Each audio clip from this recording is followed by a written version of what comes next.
Hero Honda Passion പ്രോയുടെ air filter എങ്ങനെ change ചെയ്യാം നമുക്കൊന്ന് നോക്കാം. അപ്പോൾ വണ്ടിക്ക് ചെറിയൊരു മൈലേജ് ഡ്രോപ്പ് ഉണ്ട്.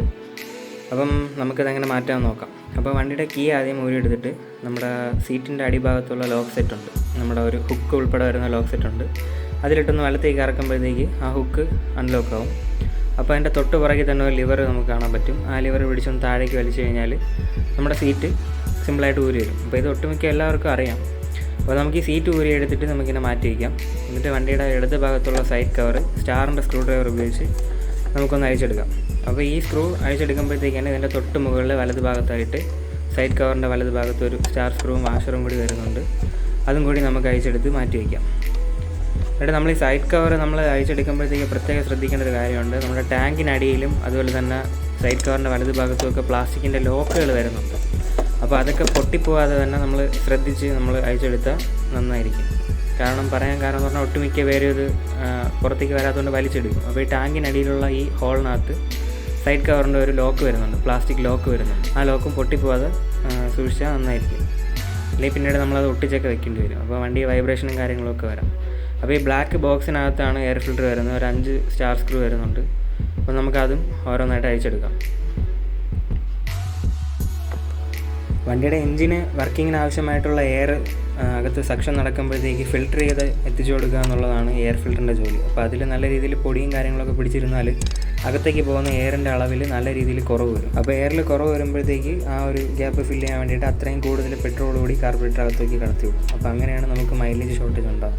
അപ്പോൾ ഇതിൽ ഒരു സ്ക്രൂ ഇല്ല, അത് ആരോ തുറന്ന് വെച്ചേക്കും. അപ്പോൾ നമുക്ക് എന്തായാലും ഇതൊന്ന് ജസ്റ്റ് ജനലൊക്കെ തുറക്കുന്ന പോലെ നമുക്കൊന്ന് പൊക്കിയെടുത്തിട്ട് നമുക്ക് എയർ ഫിൽറ്റർ നമുക്ക് ഊരിയെടുക്കാം.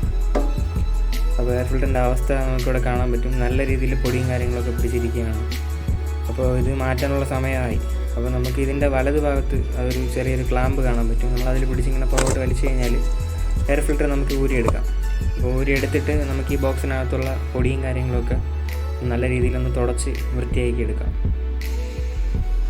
അപ്പോൾ ഈ വണ്ടിയിലൊക്കെ ഇപ്പോൾ പേപ്പർ ടൈപ്പ് ഫിൽറ്ററാണ് വരുന്നത്. അപ്പം അറ്റ്ലീസ്റ്റ് ഒരു 10,000 കിലോമീറ്ററിലെങ്കിലും നമ്മളിതൊക്കെ ഒന്ന് ഇളക്കി ഒന്ന് ചെക്ക് ചെയ്ത് എയർ ഫിൽറ്റർ നമ്മളൊന്ന് റീപ്ലേസ് ചെയ്ത് കൊടുക്കണം. അപ്പോൾ ഇത് ഒരിക്കലും ക്ലീൻ ചെയ്തിടാൻ ശ്രമിക്കരുത്. ഒരു 2000-3000 കിലോമീറ്ററൊക്കെ ആണെന്നുണ്ടെങ്കിൽ കംപ്രസ്ഡ് എയർ കിട്ടുമെന്നുണ്ടെങ്കിൽ നമ്മൾ അത് വെച്ചൊന്ന് അടിച്ചു കഴിഞ്ഞാൽ നമുക്കത് വൃത്തിയാക്കി എടുക്കാം. അപ്പോൾ ഇതൊരിക്കലും വൃത്തിയാക്കി എടുക്കാൻ ശ്രമിക്കരുത്. ഇതിൻ്റെ ഒരു അവസ്ഥ കണ്ടില്ലേ? ശ്വാസകോശം സ്പോഞ്ച് പോലെയാണ് വായു വലിച്ചെടുക്കാനായി രൂപപ്പെടുത്തിയത്. അപ്പോൾ ഈ ശ്വാസകോശം ഇനി നമുക്ക് വേണ്ട.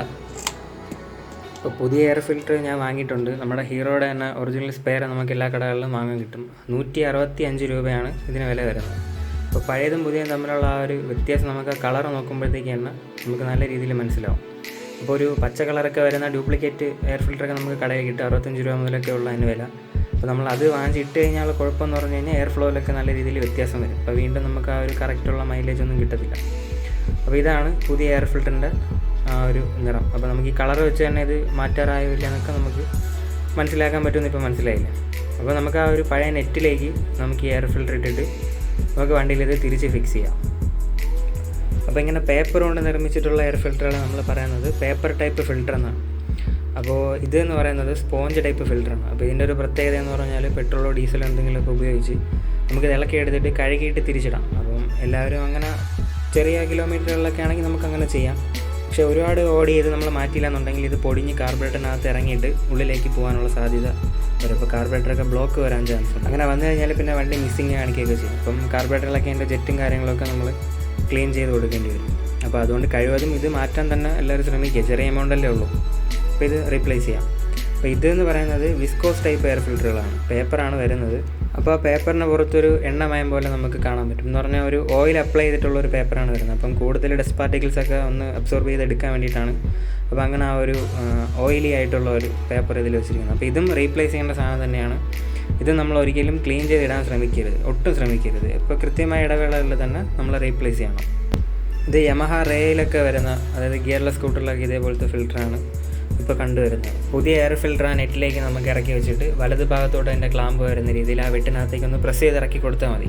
അപ്പോൾ പരിപാടി കഴിഞ്ഞു. നമ്മൾ ബ്ലാക്ക് ബോക്സ് അടയ്ക്കുന്നു, സ്ക്രൂ ഇടുന്നു, സൈഡ് ഡോർ വയ്ക്കുന്നു, പരിപാടി കഴിഞ്ഞു. അപ്പോൾ ബൈ.